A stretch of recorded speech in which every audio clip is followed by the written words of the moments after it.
Creed 3 was released over the weekend, and this time around, Michael B. Jordan returns as Adonis Creed, and he's at a different point in his career. He's retired, he's enjoying family life, he's enjoying fame and being a boxing promoter, but then a friend from his past comes in, and he gets reacquainted and tries to give him a shot, but then his friend, played by Jonathan Majors, and that leads to the two of them getting in the ring to fight each other again and beat him in a boxing match and hopefully settle some things between the two of them. Now, the first one was directed by Ryan Coogler. The second one was directed by Stephen Caple Jr. This movie is made by Michael B. Jordan in his directorial debut, and what a valiant effort it was. This was a great directorial debut for him, and he has said in interviews that he's put some of his anime influences into the boxing matches, and it definitely shows in this movie. He has great attention to detail in how he injects his anime influences into the boxing matches. And if you're a huge anime fan, you are going to love it. And plus, I just love where Adonis is at the beginning of this movie. He's in a loving relationship with his wife, and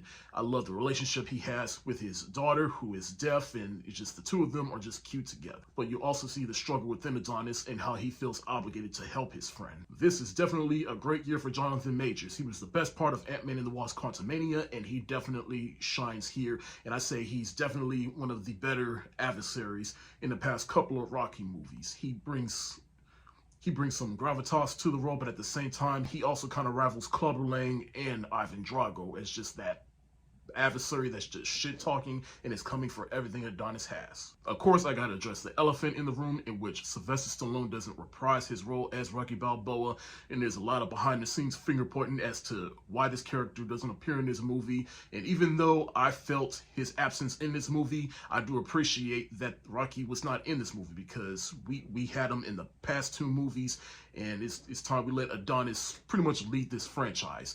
And this movie definitely worked without Rocky, and Rocky would have just overshadowed the movie. My only negatives about this movie is that it's a bit formulaic. It's definitely the shortest of the three Creed movies we've gotten so far, and it feels like it is just moving 1,000 miles an hour, but not exactly 1,000 miles an hour. It just doesn't waste no time. It just goes from plot point to plot point to plot point. We are now in the point in the series where the Creed franchise are no longer these serious sports dramas. Now they just feel like sports blockbusters, which is what the Rocky franchise got to at a point with Rocky 3, 4, 5, and yeah. And it's definitely clear in this movie that they're possibly trying to set up a Rocky universe, especially since there was news that there is going to be a Creed 4, hopefully, and then they're trying to make a spinoff with Victor Drago, who does make an appearance in the movie. So they're trying to set up these different characters, and returning characters from the previous two Creed movies return. But regardless, I still enjoyed this movie. It's a great entry in the franchise. I may not like it as much as the first two, especially the first one, but it's still a great entry in the franchise and proof that a movie in the Rocky universe can work without Rocky. So I'm going to give Creed 3 the thumbs up emoji.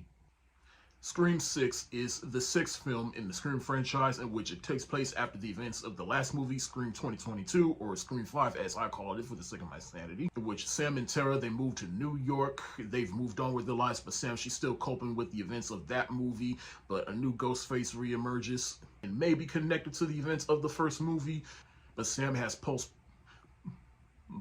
is dealing with some PTSD from the events of that movie, and so now she has to basically protect Tara and then figure out who's the new Ghostface, and we get some appearances from some returning characters, such as Courtney Cox returning as Gail Weathers, and Hayden Panettiere returning as Kirby from Scream 4. Now, I was surprised at how fast we got this movie just a year later after Scream 5, and how it regained people's interest within this franchise. Now, I was a little skeptical about the New York setting, especially when we got movies like Friday the 13th, Jason Takes Manhattan, but I'd say they used the New York setting sparingly and great, I must say. Like, there have been more than a few incidents, particularly at a bodega scene, where they use the setting of that very, very great. And I have never been on the edge or stressed out as much as I watched that scene. And if you've seen the movie, you know what I'm talking about. I was a little pessimistic that Neve Campbell didn't return as Sidney Prescott, all because they wouldn't pay her. But a little bit more than Sylvester Stallone returning as Rocky in Creed 3, I did not feel her absence in this movie, because the newer characters, they definitely carry this movie. And once again, Melissa Barrera and Jenna Ortega are the heart of this story, because they're the new characters that carry on this franchise and are connected to the other stories within the Scream franchise. Hey, it's great to see Hayden Panettiere return as Kirby in this movie, and they used her sparingly, and they used Gail Weathers sparingly. Though I will say she does something in the movie that I felt was a bit of character regression from the last movie, but for what they did with her, I'd say it was great. And just like every other Scream movie, this movie was a commentary on the current state of not just horror movies, but movie making in general right now. And this movie has something to say about franchises. I say my biggest gripe about this movie is that while I enjoyed the movie, they used the New York setting sparingly, and the characters progressed from where they were in the last movie, and I love the camaraderie between all the characters. I say the big reveal, I'm not going to spoil it, but let's just say the big reveal, which just kind of felt redundant from another reveal in one of the previous Scream movies. But the kills in this movie were a lot more vicious, and this particular Ghostface in this movie is a lot more vicious and efficient.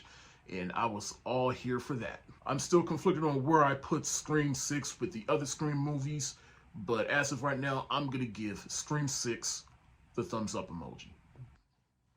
With Shazam 2, Fear of the Gods hitting theaters this weekend, I went and revisited the first film, which is about Billy Batson. He's an orphan kid. He's out there looking for his mother, but then he gets caught doing something he's not supposed to. And then he gets with this group home where he meets all these kids, and then he saves one of them, in which one of the gods, they summon him down and they give him the powers of Shazam. And now he goes around, shenanigans ensues, and then Mark Strong's character, he finds out about this and tries to extract the power from him, in which he was promised those powers, but then he didn't, so now we have our movie. Now, I remember when this movie came out 5 years ago, I saw it in the theaters. I liked it, but didn't quite love it. Now, granted, this movie came out a couple of weeks before Avengers Endgame came out, so I was more excited for that than I was this, but I still enjoyed this. I just wasn't over the moon about it, but watching it now that it's out and Endgame, out of the public conscious at least, I can look at this with more objective eyes, and this is a pretty solid movie. I thought it was a solid film then, and it's still a pretty solid film now. It's just, I feel like where this movie falls with the rest of the DCEU is kind of a black sheep tone-wise, because it's more lighthearted, more fun, whereas everything else is either moderately fun, but still has its dark undertones or just straight up dark. And to me, this movie's just the black sheep. But it's kind of good that this movie kind of branches away from the DCEU to give us something more fresh. Zachary Levi, he works as the character Shazam as well as his kid counterpart. Its connection to the DCEU is minimum, but can still work in this universe. And especially after Black Adam, it may not happen, but I would have loved to see how Shazam works with Black Adam. I'm going to give Shazam the thumbs up emoji. Yes, I am going to see John Wick Chapter 4 sometime this weekend, but I'm a little behind because I got the premiere of my short film coming out, and plus my life just kind of got a little busy dealing with that and other things, so I'm a little behind with theatrically released movies, but I did finally get a chance to watch Shazam, Fear of the Gods. I took my nephew to go see it for his birthday, and so, yeah, so this movie, it's a progression of these characters, and it's about Billy Batson pretty much relearning the value of teamwork and trying to deal with, you know, all his family basically moving on with their lives while also trying to figure out where he stands. And then these two god ladies, they come out of nowhere and try to basically take over the world, and that's basically the plot of the movie. There's a lot of complicated things going on in this movie, but that's basically the gist of it. But this movie, yeah, it has not been doing good at the box office, and there's a lot of factors as to why it's not really doing good at the box office, such as the DCEU coming to an end after DC's slate of movies this year. It finally comes out. While the first Shazam movie was a breath of fresh air from what we were getting at the time with the DCEU, it still wasn't that huge of a movie, at least in the eyes of a lot of people, myself included. A lot of people feel like this movie really did not need a sequel. But now that I've finally seen it, how do I feel about it? Well, I mean, I have fun with it. I pretty much walked away from this movie the same way I walked away from the first movie. Like, okay, well, that was fun. Next. Now, this movie does have some good things, such as this movie, I do feel like it is a natural progression of these characters, particularly Billy Batson and Shazam. Billy Batson, he's about to age out in the foster system. So now he needs to figure out where he stands, at least in the eyes of his other foster siblings. And then his foster mom, she's trying to be there for him after he knows that his mother abandoned him, and then him coming to terms with that. And I thought that was a sweet moment within the movie, and I thought it worked. It is seeing more of the Shazamily in this movie. Freddie remains the emotional heart in this movie. The villains are played by Helen Mirren. Lucy Liu, and Rachel Zegler. Now, Helen Mirren, I feel like she was fine in the role, but this movie really isn't that much worthy of her talent. Lucy Liu, I felt like she was just going through the motions in this movie. There wasn't that much substance to the two main ones. And the third sister, Rachel Zegler, I mean, I'm happy she's getting work after West Side Story. But after hearing that she basically took this movie because she needed a job, it's kind of hard for me to really take this role of her seriously. But at the same time, she's a charming person, so it's like I can only be so critical of her. But at least she had fun playing the role. In the end, I feel the same way about this movie, the same way I feel about Black Adam. It's a fun, safe, harmless, and inoffensive movie that I did have fun with, so it's kind of hard for me to be too critical with, but at the same time, I'm not going to act like this movie did anything groundbreaking. So I was going to give this movie the thumbs up emoji, but then the ending of this movie happened, and let's just say something happened in the movie. I'm not going to spoil it, but let's just say something happened at the end of this movie that I thought was pretty ballsy for this movie, but then they reneged on that by having the most shameless Deus Ex Machina. And if you've seen the movie, you know what I'm talking about. And because of that, I'm going to give Shazam! Fury of the Gods the shoulder shrug emoji.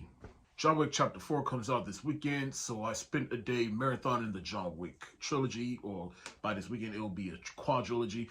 But I marathoned the first 3 movies, and we all remember the plot of the first movie. It's simple.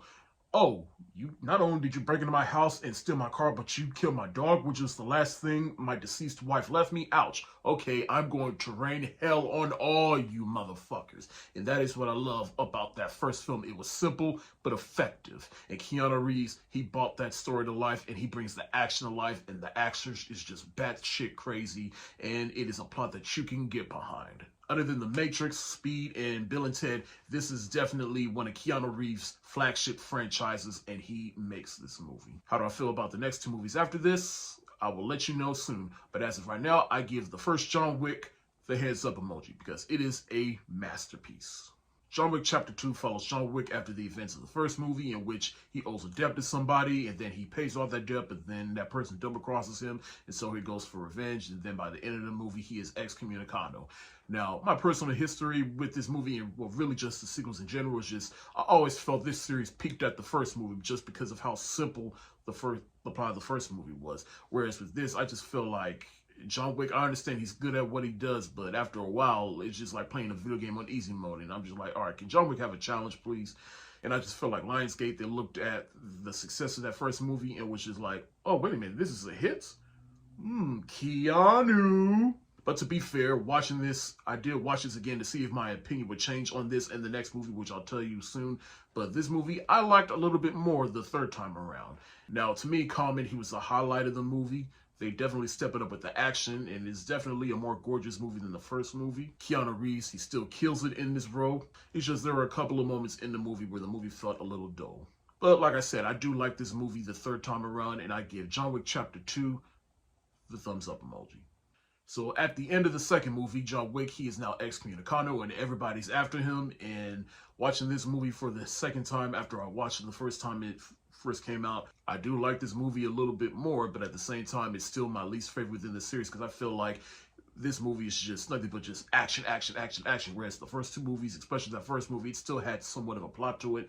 And I also understand this movie is basically the movie that's doing more world building, which I do appreciate, but at the same time, it just kind of loses that simplicity that we have with John Wick as a character. They step it up with the action each movie, and this is definitely the most gorgeous looking of the 3 movies so far.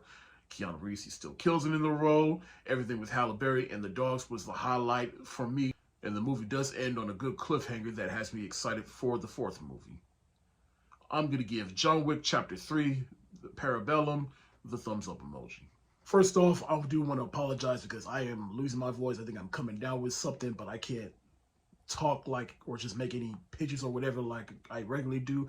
But bear with me. I'm still going to give this review out, and I also want to take a moment to thank everyone that came out during the premiere of my short film, Lift Yourself. I am extremely humbled by the turnout.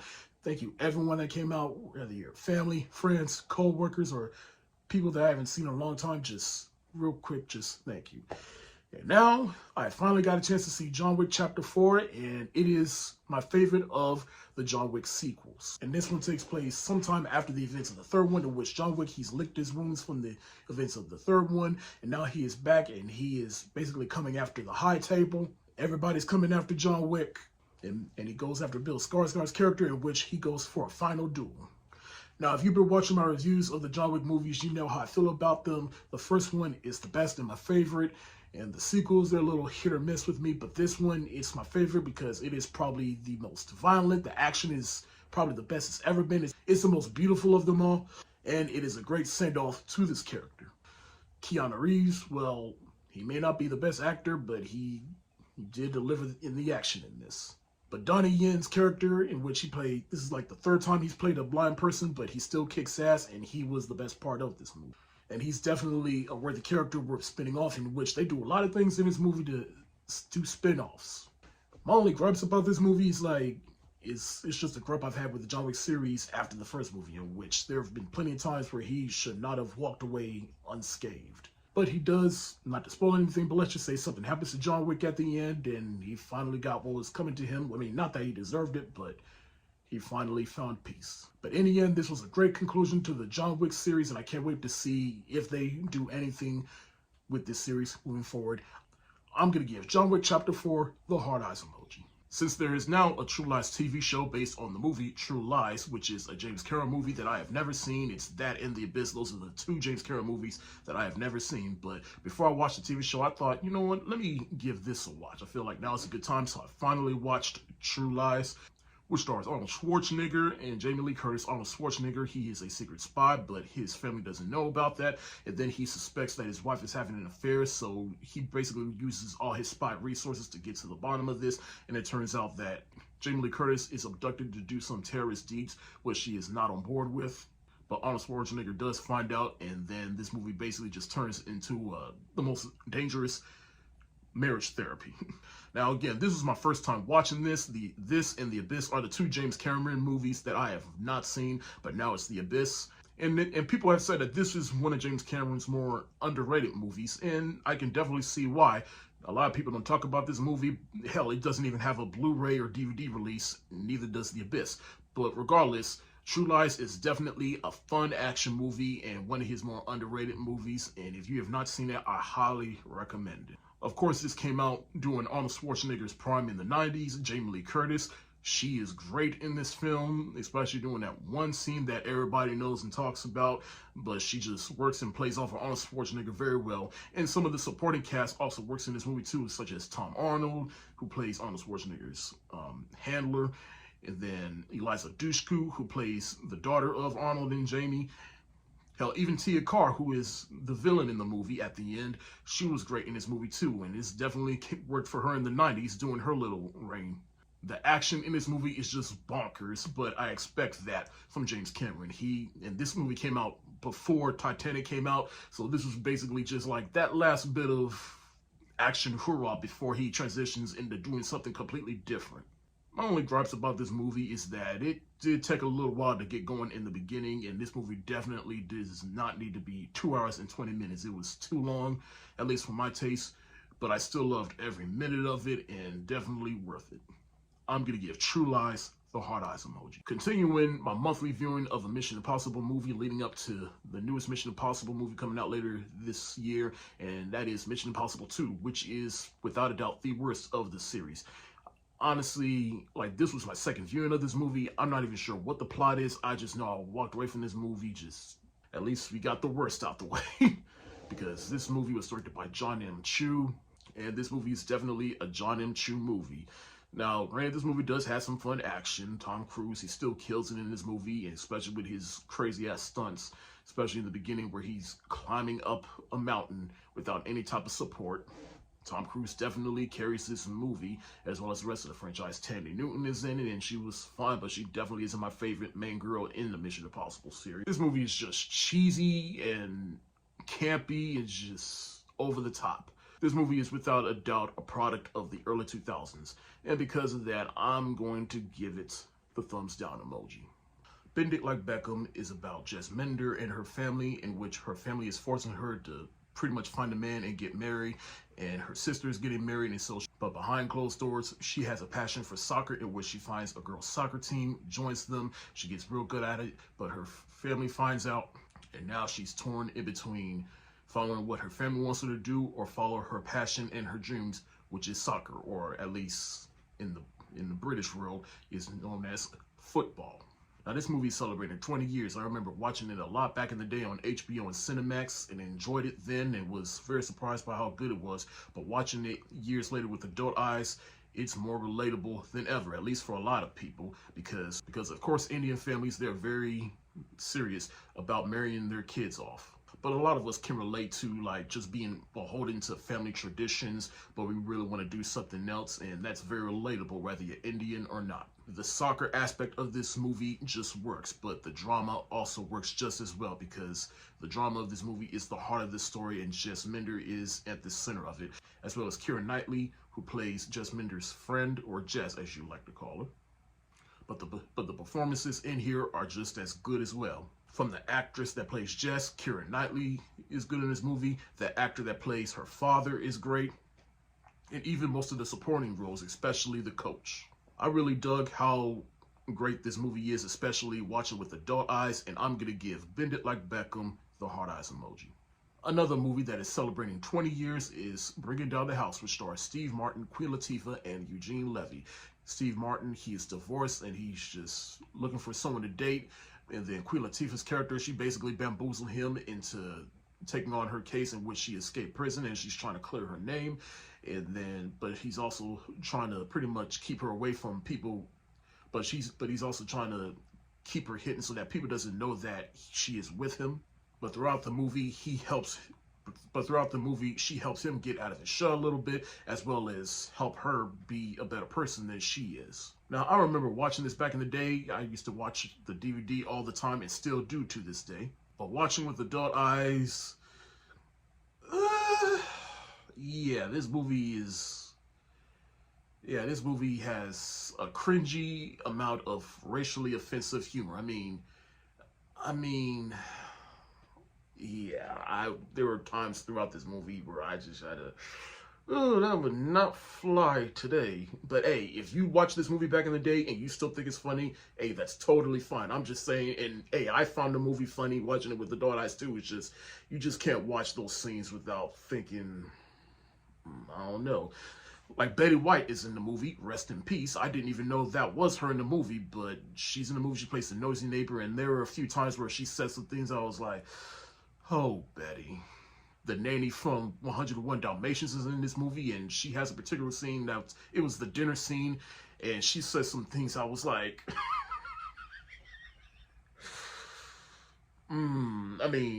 that's the character. She's old. She's just ignorant, and you know what? Hey, the racial humor in this movie is not just exclusive to black people. White people get the end of it. Gay people get the end of it too. Like Betty White, she says a particular F word that I'm just like, Betty! But for what it's worth, hey, Steve Martin and Queen Latifah, they work together great in this movie. In fact, it's funny just watching Steve Martin on Only Murders in the Building and think, wow, before he did all that shenanigans, he did this. And I just hope that, and the director in this movie, he's directing an episode of the new season of Only Murders in the Building, and hopefully we can get a Queen Latifah cameo, Bringing Down the House reunion. And I will say, for what it's worth, this was the movie that this movie was my first introduction to Queen Latifah as an actress. Before I saw her in movies like Chicago and other things and Set It Off. But this movie was my introduction to her, and I thought she was funny then, and she's still funny now. And it was also a great introduction for me for Steve Martin and his brand of humor. In the end, I still enjoyed this movie, and I'll admit I had some nostalgia for this movie, but not enough nostalgia for it to basically cloud my judgment of how I see this movie. And I'll admit I've done that for a couple of other movies, but this is just one of those instances where I'm just like, nah, nostalgia can't help you here.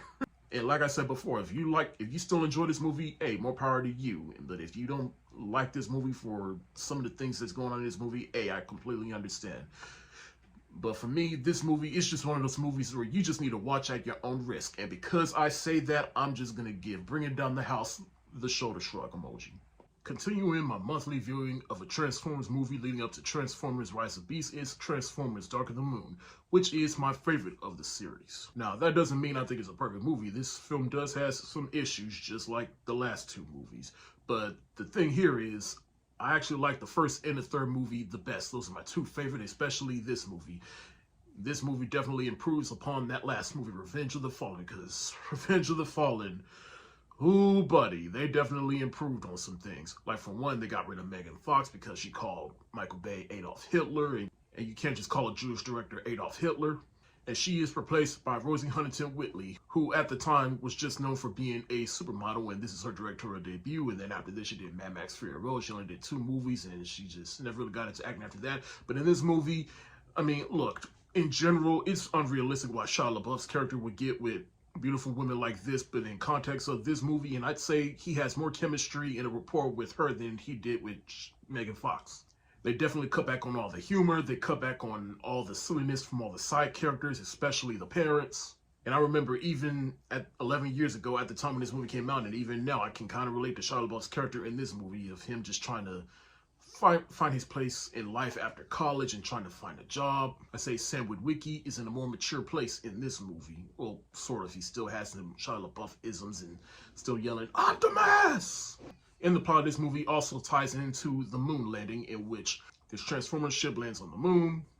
They bring it back to Earth, and it's Sentinel Prime, who is voiced by Leonard Nimoy, who voiced Unicron in the Transformers animated movie from the 80s. I say the first half of this movie is all the basic typical stuff and silliness from the first 2 movies, but the second half of this movie, it fucking rules. Now, granted, the climax of this movie does go on for a little too long. I remember when I was watching this movie and just sitting through that climax, and I was like, God damn, I got to get ready for work.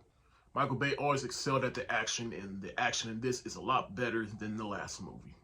But really, this is just my favorite because I just had a lot more fun with this one. They cut back on all the things that didn't work from the first 2 movies. The action is fun. I really feel the stakes in this movie. It's like everything that happened in the series up to this point, it all culminates into this until they eventually switch up for the next 2 movies. I'm going to give Transformers Dark of the Moon the thumbs up emoji. 21 and over is celebrating 10 years. I remember I saw this movie 10 years ago in a theater with a couple of my friends. And it's a story about this little Asian kid. He turns 21, but his father, his very overbearing father, wants him to go to this interview to go to med school, but his 2 best friends come in town to celebrate his 21st birthday. Some hijinks ensue, and the Asian kid goes missing for some time, and they got to find him and get him back the next morning for his interview. Now, I do think this movie was funny 10 years ago, and I still do 10 years later. But in fact, I think this is just one of those movies where this brand of comedy just doesn't exist no more. And I kind of miss comedies like this. Like, come on, let's make something like this.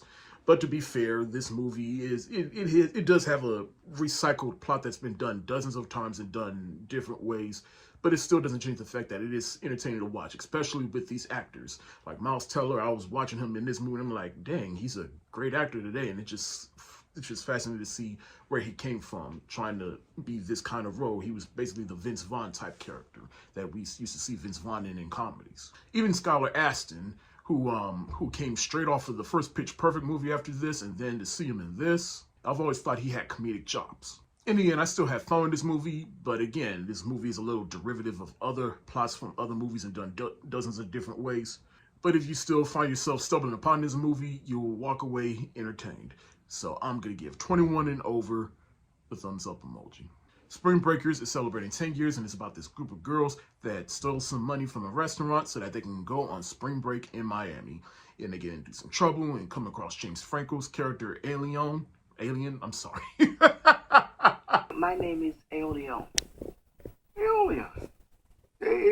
Girls are fascinated by him, get corrupted by him. Some leave, some stay, and they get into this crime. They come across Gucci Man, and there's our movie. Now, I remember I did watch this movie 10 years ago in the theater, and I was just fascinated by the fact that they got these former Disney Channel stars to be in this movie so that they can shed their Disney Channel image. I was always a fan of Selena Gomez and Vanessa Hudgens and Ashley Benson because Pretty Little Liars is my guilty pleasure show. And then also the big controversy around this movie was James Franco basically doing an impression of Riff Raff. But the biggest thing I remember about this movie is that this movie came out a week before Tyler Perry's Temptation came out in the theater, which you will see a review of that pretty soon. And I was actually on spring break, and just watching both of those movies a week apart, it was just fascinating to me because both of those movies are basically two movies about characters that make the wrong decisions. And in this particular movie, these are characters that made some wrong decisions for the sake of trying to escape their normal environment and trying to pretty much live their lives. And I think it definitely worked for this movie as a theme. Harmony Korine, who I wasn't too familiar with. I know he directed this movie called Kids back in the day, but I still haven't seen it. But what he did for this movie was pretty fascinating. I love the cinematography, the imagery, just how this movie was just shot was just beautiful to look at. But of course, I gotta talk about the actors in this movie, particularly James Franco. Look, whether you think he's doing a riff-raff impression or not, I still thought it was an excellent performance. He did some method acting in this movie, and of course, it was just fun watching him be all like, look at my shit, look at my shit. Selena Gomez, who, again, I mentioned she was a former Disney Channel star, and it was just fascinating to see her in this. In fact, there's a point in the movie where she's all like, she gets real uncomfortable, and she's all like, I want to go home. I laughed hard as hell at that part in the movie, but I also remember listening to an interview of her about how she really did get uncomfortable at some point in the movie, and even the director, he had to console her. So basically, she was just having a natural reaction to being in those particular environments and just channeled that into her performance, which I thought was pretty good on her. Gucci Mane is in the movie, and look, Gucci Mane, he's not particularly one of my favorite rappers. He's made songs that I like, but just watching him in this movie, it was just good for my black soul. And he had some of my favorite lines in this movie. Merry Christmas. The other girls, particularly Vanessa Hudgens, Ashley Benson, and the director's own wife, Rachel Corrin, they're basically just there to be crazy, just act wild, and there was nothing much to them. They were just acting like spoiled girls, and it was some bullshit what they did at the very end. That made no sense. But in the end, I can understand if for some people this movie's just a little bit too artsy, and the plot is a little bit thin and doesn't make sense at times, but it was just fun watching these actors be on spring break. I mean, it's essentially like an Adam Sandler movie. It was basically a free vacation for some of these actors. This isn't a movie that you can just watch casually, but if you stumble across it, it's just fun to analyze it and just watching these actors. I'm gonna give Spring Breakers the thumbs up emoji. Tyler Perry's Temptations, Confessions of a Marriage Counselor is based on the play of the same name, The Marriage Counselor, and it's about this married couple that has been together since they were kids. One of them is a marriage counselor that works for this web firm, and she comes across Harley, who is a millionaire. She falls in love with him. She starts an affair with him. Her husband finds out, and yeah, this is one of those movies where you've recognized the plot, you've seen it before. Now, me personally, I have a love-hate relationship with Tyler Perry. I think he's made things I've loved. He's made things that I was on the fence about, and he's made things that I've absolutely hated. But I love him as a person, and I'm a big fan of his success and how he got his success. And again, this movie is based on the play called The Marriage Counselor, which, if you haven't, I think his plays are better than his movies. If you haven't seen it, I do like particularly this one right here. And Tyler Perry usually makes adaptations of most of his plays. So when I heard that he was making an adaptation of this, I was curious to see how it would work in film form and what he would do to differentiate itself from the play. And he did make some differences from the play indeed, particularly the ending. But as for this movie as a whole, I remember liking it 10 years ago, but watching it now, especially with more adult eyes and having a more analysis on Tyler Perry and how I feel about him as a filmmaker, yeah, there are some things that don't work about this movie, but there are some things that are enjoyable about this movie. Journey Smollett, way before she got the success she has now, she is in this movie, and she was great in this movie. Lance Gross, who worked with Tyler Perry for years, he's always great, whether he's in something good or something bad. Lance Gross, he's just one of those actors that I'm just surprised he didn't become as big as he should have been. The actor that plays Harley in this movie, I'm blanking on his name. I'm so sorry, but yeah, he's a very interesting character. You might as well just call him the devil. And to Tyler Perry's credit, I particularly like him when he's not acting. I like him when he's, well, I ain't saying I don't like him as an actor. I'm just saying I like him when he's not taking on multiple things for one movie. And when he does something where he just wrote and directed, I think that is where he shines because he's able to focus on the filmmaking in this movie. And I thought, for what it's worth, the filmmaking in this movie was actually pretty good. It's just some of his writing could use a little bit of work. But hey, this is just what I expect from Tyler Perry at this point. Some of the performances in this movie was a bit over the top, particularly from Journey Smollett, who plays Judith, her mother in this movie. She was a bit over the top, but that's just the type of character she is. She's just saved and sanctified. And there are some performances in this movie where I don't think not even Tyler Perry could have helped her, and that is Kim Kardashian in this movie, which was a big thing at the time when this movie came out. And as Corey Coleman said on Double Toasted, this is definitely the movie that convinced all of Hollywood never to cast Kim Kardashian in a movie ever again, because she is horrible in this movie, especially in the beginning. But again, to Tyler Perry's credit, eventually I got over it, and I think halfway through the movie, I think Tyler Perry, he just told her, like, all the scenes with you in Journey, just pretend like you're talking to your sisters. And that's what Kim Kardashian did in the movie, just shit talk her the whole time. Aside from this plot that's been done dozens of times and done dozens of different ways, aside from the plot that has been done dozens of other times and done dozens of different ways, it's still fun to watch this movie. It's just a fun little pun in Tyler Perry's history. It's fun watching these actors and watching these characters. Even some of the more respected older actors, like Vanessa Williams is in this movie. She was the funniest part of the movie. This is a fun movie to watch, both for good and bad reasons. But hey, I still like this movie for what it is, and I will be fair and give Tyler Perry's Temptations, Confessions of a Marriage Counselor the thumbs up emoji. I finally got the chance to watch The Well, which is an Oscar-nominated movie, and it's been getting a lot of buzz, particularly for Brendan Fraser. He plays a morbidly obese college teacher. He doesn't let anybody see him. He lives in his apartment, and the only people that do see him are the few people he let in and out of his life, like his nurse that takes care of him and checks up on him, his daughter, and it's based on a play, and it's directed by Darren Aronofsky, who has quite a hit-or-miss track record. And the buzz I'm hearing about this movie is that Brendan Fraser is great and it's an Oscar-winning performance. And at the time when I'm recording this movie, he just won the Oscar for Best Actor for this movie. So great on him, and deservedly so, because he is great in this movie. And I'm just happy for him. I'm glad that he won this award. But the rest of the movie, it's a bit depressing. Like, I'll definitely say watching a morbidly obese person eat a whole pizza and just eat himself to death, it was kind of disturbing. Hell, even my fat ass, I was just disturbed from watching him eat a whole bucket of fried chicken, and I just wanted to jump to this thing. Stop. That's like that's how disturbing it was for me.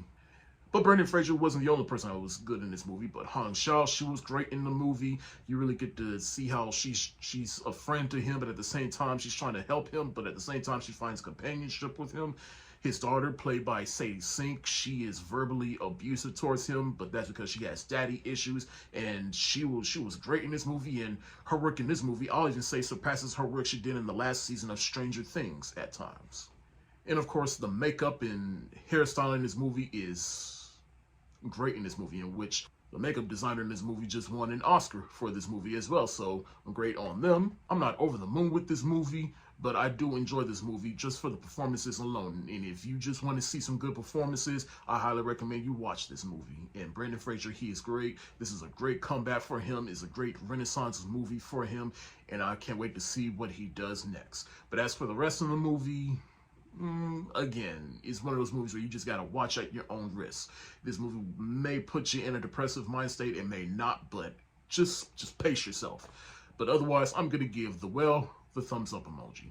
The 95th Academy Awards just happened, and here are my thoughts on everything that happened during the awards show. But I will say I did fall asleep during the second half, but I did go back and figure out, all right, who were the winners.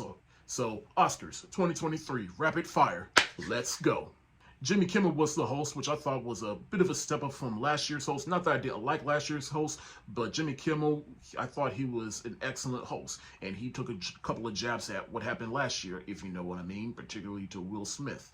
I thought they were tasteful and funny. So, but now that was last year, it's just like, all right, it's been a year now. Let's move on from the slap heard around the world. Just come on. Guillermo del Toro's Pinocchio, that was released on Netflix, wins Best Animated Feature over Turning Red and Puss in Boots. And now, me personally, I have not watched Pinocchio yet, but I am happy that a stop-motion animated movie won, because usually Disney and sometimes DreamWorks, the Academy loves those movies, but it's nice to see something other than those two studios win in the animated category. And like Guillermo del Toro said, animation is cinema. It's not just a genre for kids. Animation is cinema. And I 100%, well, not even 100%, 110% agree with Guillermo del Toro on that. The Whale wins Best Makeup and Hairstylist, in which, hey, I just watched The Whale. I'll give you my review of that at a later time, but, hey, well deserved in my opinion. Ruth E. Carter gets her second Oscar nomination and win for her costume work in Black Panther: Wakanda Forever. She won the first time for the first movie, and now she's won again for the sequel. And not only that, but she is the first Black woman to win 2 Academy Awards. And I am all here for that. And me just watching Meteor Man for the first time and knowing that she was the costume designer for that movie, I'd say just to think she came from humble beginnings, and now look at her. She's a 2-time Academy Award winner for Best Costume. Avatar: Way of the Water won Best Visual Effects, of course. Natu Natu won Best Original Song over Lift Me Up by Rihanna from Black Panther: Wakanda Forever. And, well, I have not seen RRR yet, but that movie's been getting a lot of buzz, and especially that song's been getting a lot of buzz. So, hey, if that movie was going to win anything, then I guess it was going to be that. So, but it would have been nice if Lift Me Up won the Academy Award. Brendan Fraser wins Best Actor for The Whale, and well-deserved too. I loved his work in that movie. It was well-deserved. Thank you, Brendan Fraser, and congratulations. And now, for the biggest wins of the night, is Everything Everywhere All at Once won 7 awards. Best Original Screenplay, well-deserved. Best Director, or in this case directors, because of the Daniels, because they definitely crafted the hell out of this movie. Best Editing, and yeah, the editors in this movie edited the hell out of this movie. Ki Wan Khan won Best Supporting Actor in this movie, and he has just been winning, and he finally won the big one, and I am all here for it. Knowing everything he's been through in his career, I am all here for that, and just well-deserved for him. He's come a long way from playing Short Round in Indiana Jones. Michelle Yeoh wins Best Actress and is the first Asian woman to win an Academy Award, and I am all here for that. Asian representation all around. Jamie Lee Curtis wins Best Supporting Actress over Angela Bassett from Black Panther: Wakanda Forever. I mean, look, I have no problem with Jamie Lee winning, but I was really rooting for Angela Bassett, and I know there's a lot of chatter online going on about, like, no, that should have went to Angela. I mean, hey, I agree, but hey, Jamie Lee Curtis, I mean, hey, she's been in the game for decades. She's done a lot of genre movies, and I guess the Academy was just like, you know what, you finally did something we like, so here you go. Not that the Academy never liked anything Jamie's done, but I'm just saying, I feel like over decades of hard work, I feel like this is just the Academy just throwing her a bone. But I really wanted Angela to win. But hey, Angela, she doesn't need an award to validate how great she is. She is great on her own, but still. But finally, Everything Everywhere All at Once won Best Picture, and I am all here for that. To me, that movie is not only a win for the Asian community, but is a win for independent filmmaking. And thank you, A24. Thank you, the Daniels. Thank you, cast. Thank you, everybody who won that movie. You all got this Oscar for Best Picture, and it is well deserved. As for the show as a whole, a lot of people saying that this is the best Oscar show in years, and I kind of agree because of how smooth it went. It flowed better. There was no shenanigans. There was nothing extra. It was just like a regular show. These are the awards. Here's a couple of performances. Here's a couple of tributes and montages to a couple of films here and there, but it didn't overtake the show to make the show even longer than it was supposed to be.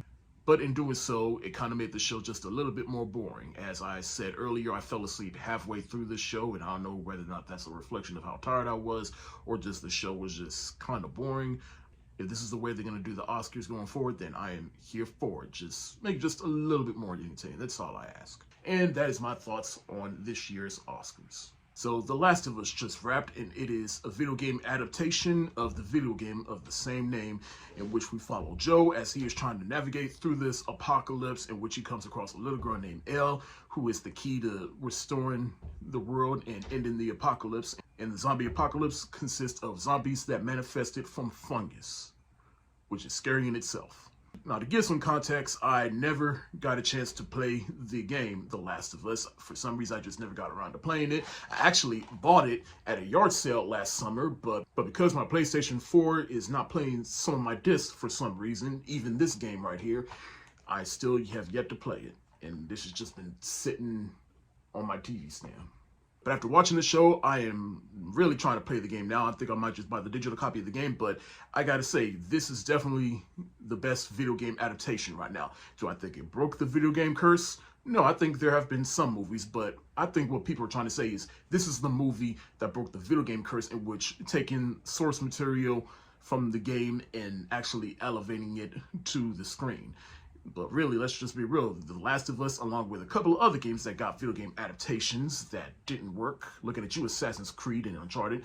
But The Last of Us, it rises above because it's one of those games where, like, if you just follow what it came before in the game, you can't lose. And didn't lose, they didn't. They did not miss a beat. This show works on so many levels because of the relationship between Joe and Ellie, particularly Joe, in which he lost his daughter in the beginning, and then he finds a surrogate daughter in Elle and trying to pretty much protect her at all costs, but he makes a decision that is very polarizing.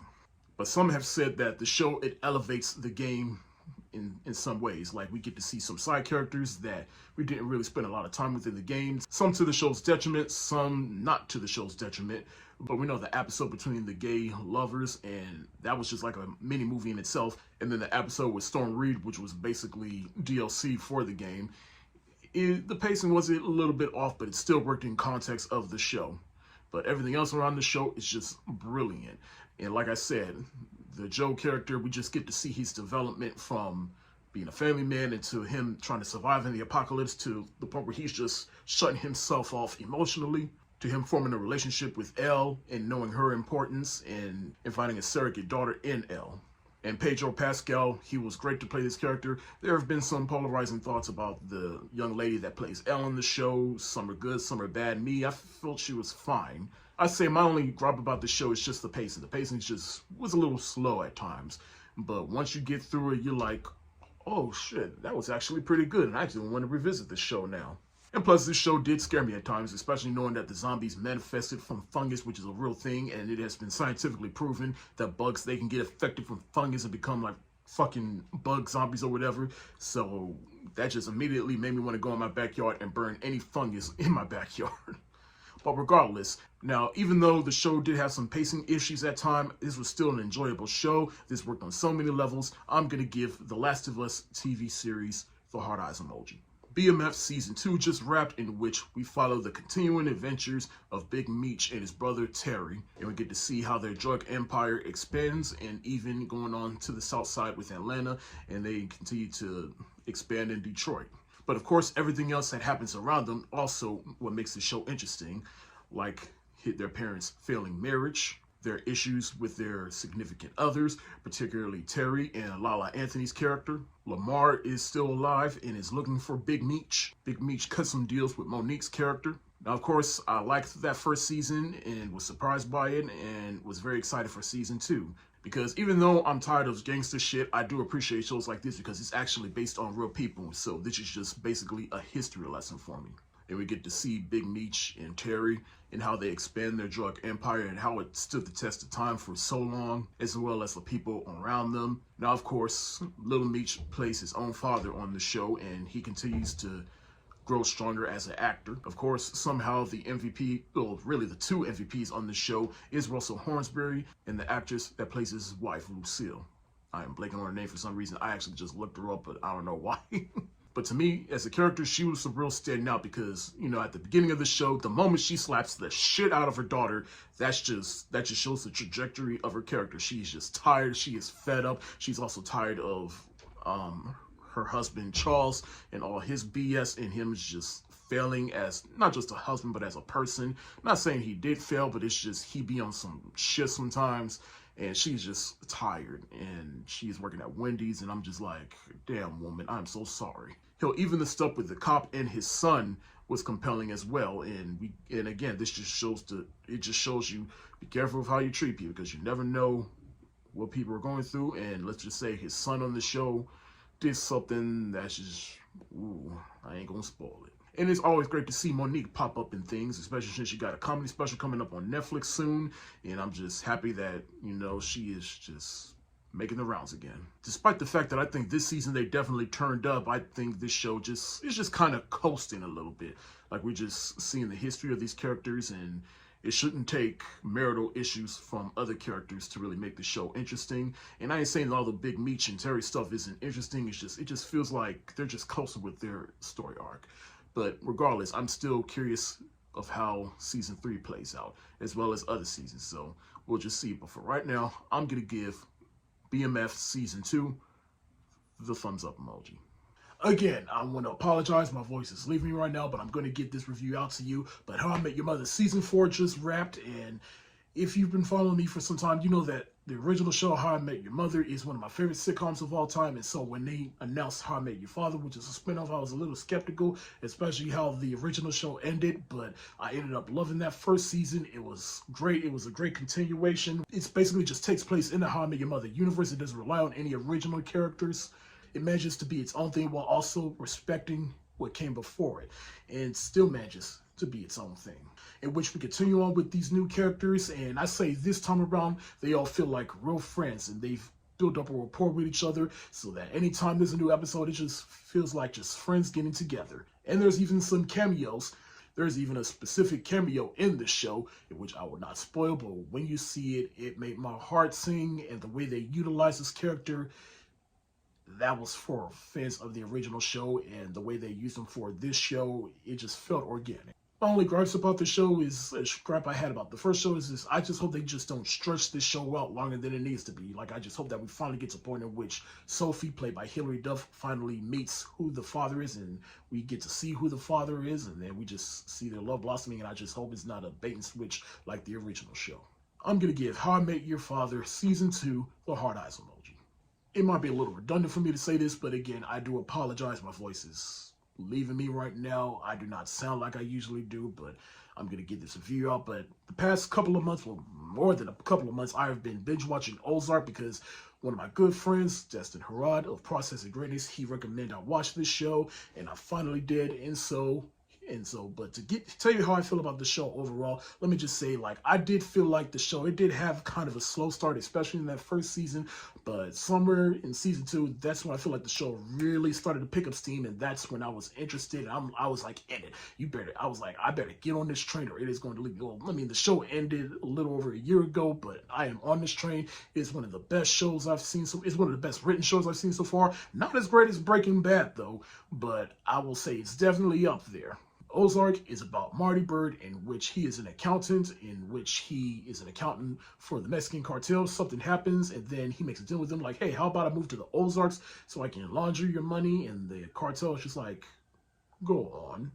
And so they move there. They're working with a bunch of hillbillies. A lot of fuck shit happens, and we have our show. But rapid fire, here it goes. Holy shit, Jason Bateman is a great dramatic actor, and his character is just cool, calm, collected. Fuck that bitch, Wendy.